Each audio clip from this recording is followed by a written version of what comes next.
Assalamualaikum warahmatullahi wabarakatuh. Perkenalkan, nama saya Nurzati Saidah.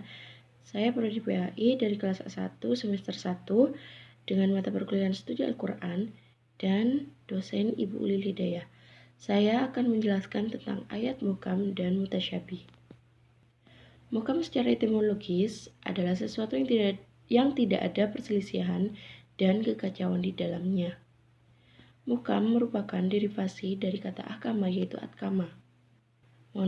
Yaitu atkana. Ahkama al-kalam berarti mengokohkan perkataan dengan memisahkan berita yang benar dengan yang batil.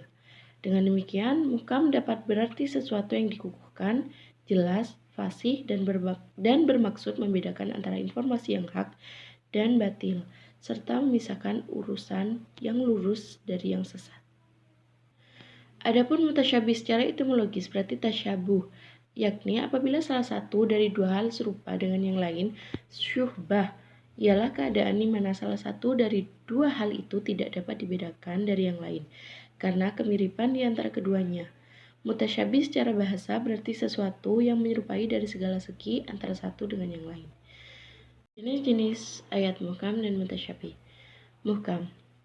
Muhkam itu ada dua, yaitu muhkam lidzatihi dan muhkam li ghairihi.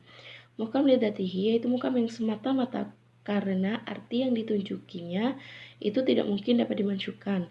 Misalnya adalah keharusan beribadah hanya kepada Allah Subhanahu wa taala dan berbuat baik kepada kedua orang tua sebagaimana yang diperintahkan oleh Allah dalam surat Al-Isra ayat 23 yang berbunyi, Bismillahirrahmanirrahim. Wa qada rabbuka alla ta'budu illa iyyahu wa bil walidaini ihsana. Imma yablughanna indakal kibara ahaduhuma aw kilahuma fala taqul lahumā uffin wa la tanharhumā wa qul lahumā qawlan karīmā. Yang artinya, dan Tuhanmu telah memerintahkan supaya kamu jangan menyembah selain Dia, dan hendaklah kamu berbuat baik kepada ibu bapakmu dengan sebaik-baiknya. Lalu untuk muhkam li ghairihi adalah ayat-ayat yang belum dinasak pada zaman Rasulullah, sebagaimana dikemukakan oleh Al-Badawi dalam Kasyif Al-Asrar yang dikutip oleh Al-Asq, yang tidak dinas sehingga terputusnya wahyu dan Nabi telah wafat. Maka ini dinamakan muhkam li ghairihi. Artinya dianggap muhkam itu karena suatu lafaz yang menunjukkan atas keabadian berlakunya sehingga tidak dapat dimasukkan. Atau muhkam karena faktor luar bila tidak dapat lafaz itu dinas, bukan karena nas atau teksnya itu sendiri, tapi karena tidak ada nas yang menasabnya. Seperti dalam Quran surat An-Nur ayat 7. Bismillahirrahmanirrahim.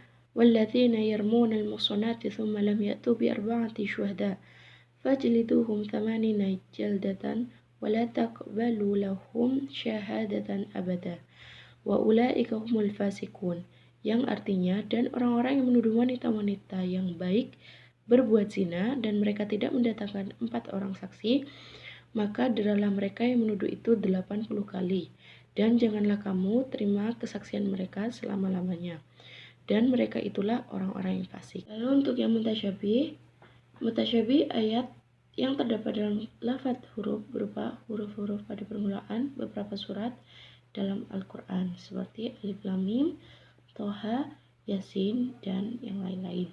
Mutasyabih yang terdapat dalam mafhum ayat seperti yang terdapat pada ayat-ayat yang berbicara tentang sifat-sifat Allah.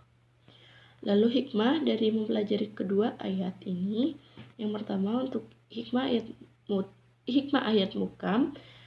Yang pertama, menjadikan kemudahan bagi manusia untuk mengetahui arti dan maksud pada ayat-ayat muhkamat, mendorong umat Islam untuk segera mengamalkan isi kandungan Al-Quran karena lafaz ayat-ayatnya telah mudah diketahui dan dipahami. Lalu untuk yang mutasyabih, menunjukkan kemujizatan Al-Quran dan ketinggian sastra serta balaghahnya, agar manusia menyadari sepenuhnya bahwa Al-Quran merupakan wahyu ilahi. Yang kedua, ujian pada umat manusia, apakah dengan adanya ayat-ayat mutasyabihat, manusia masih tetap beriman atau tidak. Sekian dari saya. Apabila ada kekurangan, saya mohon maaf. Wabillahi taufiq wal hidayah. Wassalamualaikum warahmatullahi wabarakatuh.